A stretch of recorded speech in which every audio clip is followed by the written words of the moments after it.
Good day, folks. Welcome back to Tenta Outdoors. My name is Alan from Season 10 of Alone.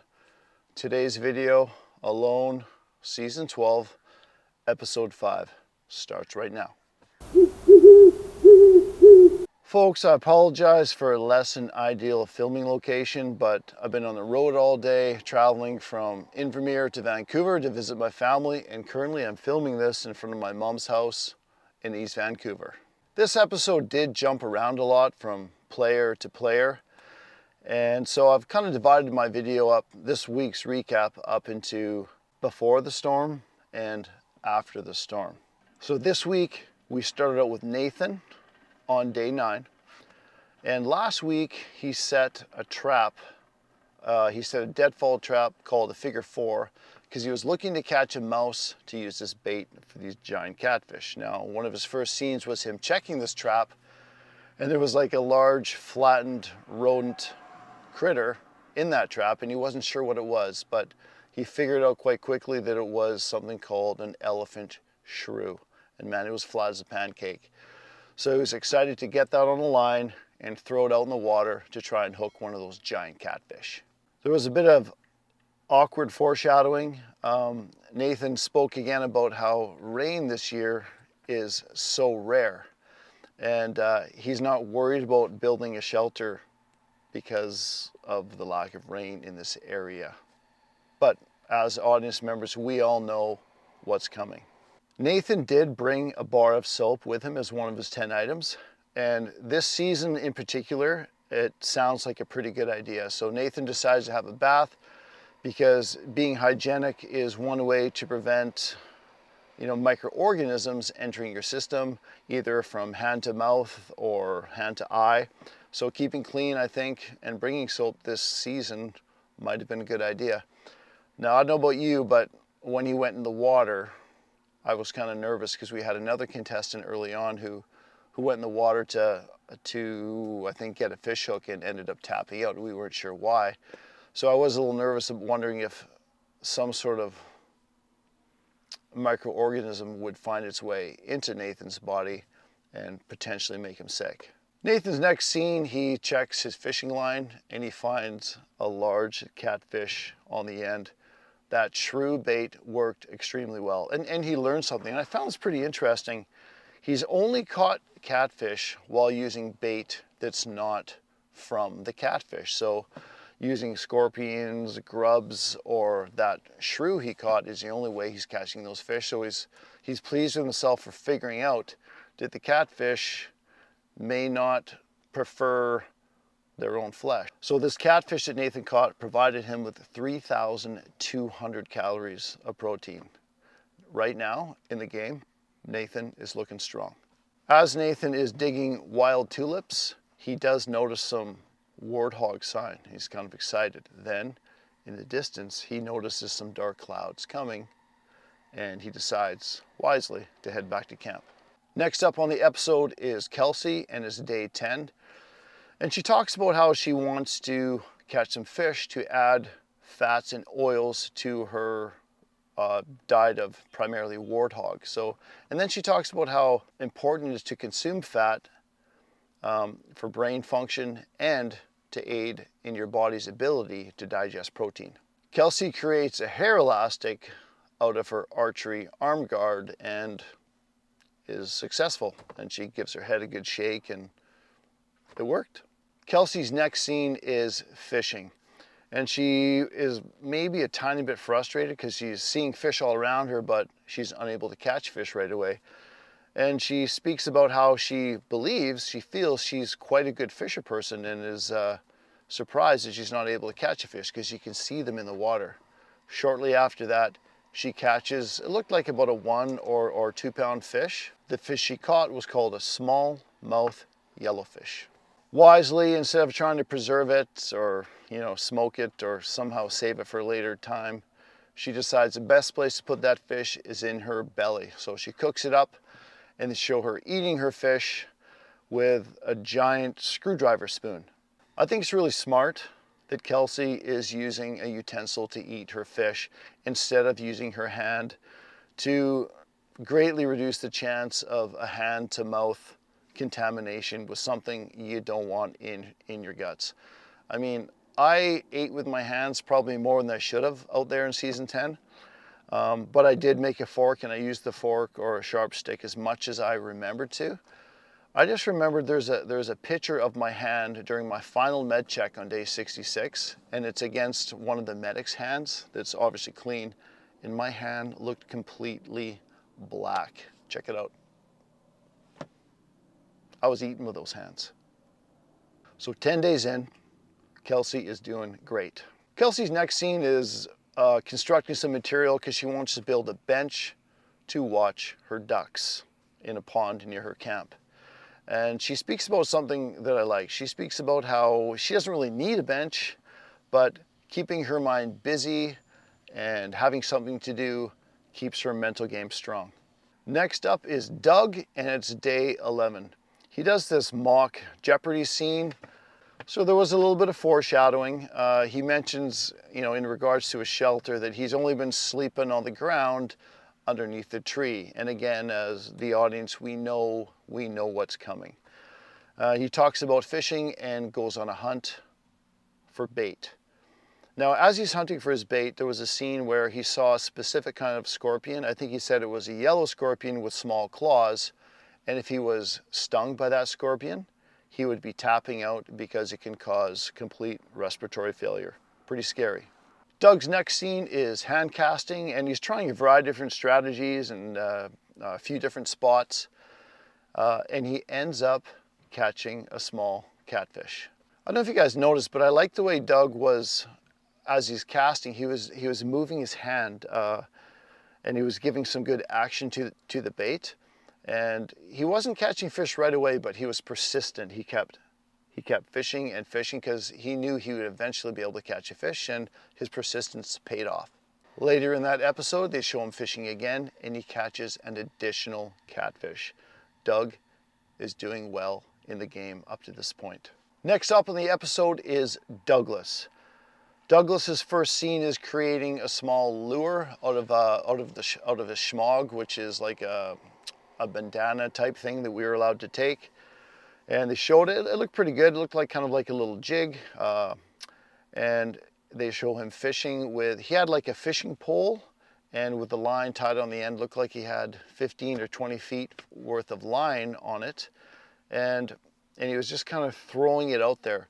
Now, the type of lure that he made, in order for it to be effective, from what I saw on the edit anyways, it looked like it would need to be like jigged in. And they didn't really show it, but I would have liked to. I think it might have been more effective if he had a hand line or some way of reeling in that little that jig type lure he made to give it some action so the fish would see it moving and perhaps strike at it. I loved what he said next about how he remembers fishing with his dad, and that he never cared if he caught anything. He just liked being out there fishing with his dad. Up to this point in the show, Douglas has not eaten too much, and I can't remember the number on the screen, but I think it equated to he's lost about 1 pound per day that he's been out there. Now, Douglas unfortunately wasn't able to catch a fish while fishing, but what I liked about Douglas was that he was able to keep a positive attitude and didn't really get down on himself. Douglas notices a sharp drop in temperature, and he made a comment. He says, "Man, at 57, I'm too old for this." And he kind of starts having thoughts about home and his family. And I think that this was the first time that the audience could see a slight dent in his mental armor. Shortly after that, they show Douglas lying in his shelter, and it starts hailing. He goes, "There's ice falling on me." And I'm not sure if Douglas finished his shelter. Last episode, he just had a wooden frame, and he was starting to fortify it with bulrush. And it's a little bit unclear how far he got with that. If he really made it semi-waterproof or not, we don't know. Friends, this is the point of the recap where I switch to after the storm. As we know, there was a horrific storm that occurred, and it rained very hard. I will attach an article in the description about this same storm in South Africa that ended up killing 22 people. So as the storm was starting, they did show Kelsey underneath her tarp, and she seemed to be keeping dry. She said she was as snug as a bug in a rug. And but then they showed other participants getting wet. Now there were a few participants that they didn't show during the storm. And I think to myself, is it because there just wasn't footage? I think there wasn't a lot of footage of the storm, because during those moments on the show in the middle of the night, it's raining horrifically hard, you're cold, maybe your shelter's flooding, you don't know what to do. It actually turned into a real survival situation.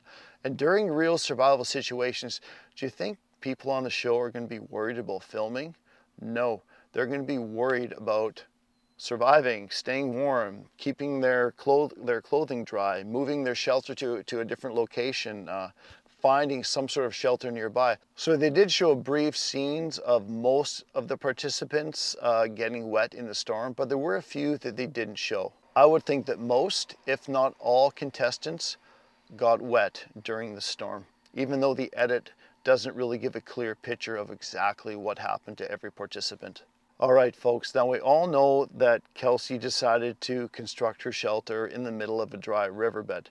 Now, in fairness to Kelsey, it's not supposed to rain like that in South Africa. It's really not. So she was betting on it not raining, in most years it wouldn't have rained like this. So we got to give Kelsey a little bit of break on this one, because, you know, but at the same time, it ended up being a bad decision.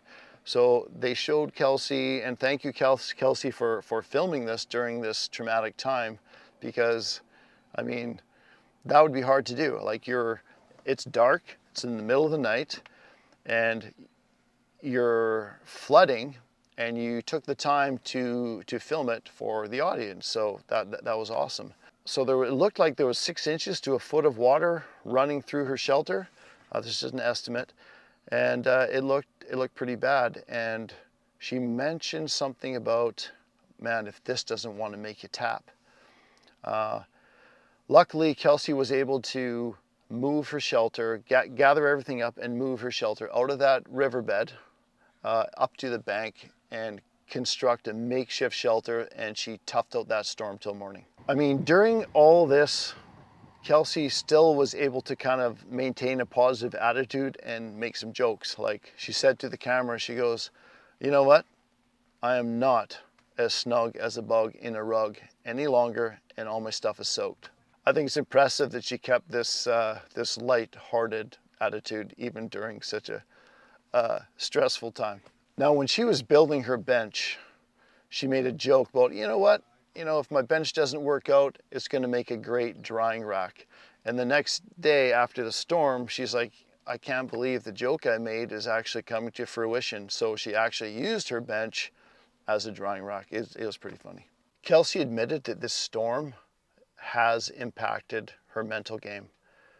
But I liked what she said next. She says, you know what? It's okay to fall down as long as you get back up again. I would like to see Kelsey spend a bit more time on her shelter and make it a little bit more permanent. Next scene moves on to Nathan. And they didn't show much about Nathan during the storm, so I really don't know how it went for Nathan, how he made it through the storm, because he was talking about how he didn't make a shelter because he wasn't worried about it because it's not supposed to rain there. So during the storm, he was one of the guys I was thinking about the most. It's like, God, he's got no shelter. What's he doing? How is he keeping dry?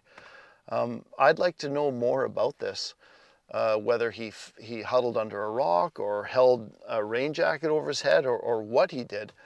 But after the storm, they did show him making a shelter. I believe it was a grass thatch shelter that he was making. The next scene goes back to Douglas, and Douglas is lying down under a shelter, and he's not looking overly enthusiastic. And I believe a caption came up on the screen that he hasn't been able to get a fire in about 18 hours. At this point, it's pretty clear to the audience that he's not as invested in staying as he was previously. He's thinking a lot about his dad. Now remember, his dad was unwell when he left, so that's got to weigh very heavily on his mind. He's thinking of his family, and he's taking this storm and this rain and this time of extreme discomfort as a sign that perhaps he needs to go home. Douglas ends up tapping out of the competition, and there are 5 contestants remaining. Now, right after he tapped out, and they did the scene with the speaking to the camera, they put a caption up on the stream that, oh my gosh, it made me feel really sad. Unfortunately, Douglas's dad passed away before he made it back home from Africa. Obviously, a combination of missing his father and knowing that he's unwell, not eating much in the time he's out there, and the storm creating very uncomfortable conditions, all contributed to him tapping out of the competition. And Douglas, I wish you all the best, and man, I'm sorry to hear about your father. Contestants on Alone, folks, have a massive advantage if things at home are stable. If your family members are healthy, if your kids are a little bit older and you know you're not needed as much, man, knowing that is a massive advantage because you can focus on the task at hand, and those thoughts of worry about whatever isn't stable at home isn't drawing you away. And I was lucky enough to be in that position. Like, my kids were older. My daughter was in grade 12, she was in her senior year, but my son was in 3rd or 4th year university. My wife was busy working, and they all wanted me to be out there. Like, they didn't want me to come home early. They wanted me to stay out there for as long as I could because they knew that's what would make me happy. Next up on the episode was Katie, and they showed Katie watching the storm and talking about the thunder gods. It was a really good intro kind of to her scene. Kelsey talked about how everything she has is wet, and during each thunderclap, she could feel her whole body vibrate. Her next few scenes are her fortifying her shelter, and her shelter's actually looking very good. She's got this half dome shelter going on with a tarp, and she was weaving a large wall section and pressing it against the dome very nicely, and I was really impressed with how that shelter is coming along. It looks cozy, it looks solid. Kelsey talked about how she's put hunting and fishing at a pause until she gets her shelter fortified. Now, I gotta admit, I'm a little bit worried about this because she hasn't eaten much in the 13 days she's there. I mean, she caught a fish on day 1. If I'm not mistaken, I believe she's only been foraging food to eat since that time and has had very little protein. There's another scene with Doug, and Doug is talking about how cold and chilly it is, and it actually reminds him of being in a coastal village, but all that's missing is the foghorn. Doug, like many others, decides to work on his shelter, obviously to keep him warm and dry in these few days of rain. Just as Doug is going to give us a little tour of his shelter plan and what he's got done so far, he gets up, and then they show his legs kind of fall in front of the camera, and he's obviously fallen backwards. He obviously passed out. The camera's running and the captions come up on the screen, and that's the end of the episode. I think what happened was, because I was close to doing that a couple times too, when I was, eating about half a fish a day, but every time I exerted myself, I would have these dizzy spells. I just kind of called them head rushes. Like, I'm pretty confident Doug wasn't out for long and that he will wake up and be okay. Friends, thanks for sticking around to the end of the video. Hope you enjoyed it. You can leave a comment, a like, subscribe if you like watching my videos, and we'll catch you next week for episode number 6 recap. Take care.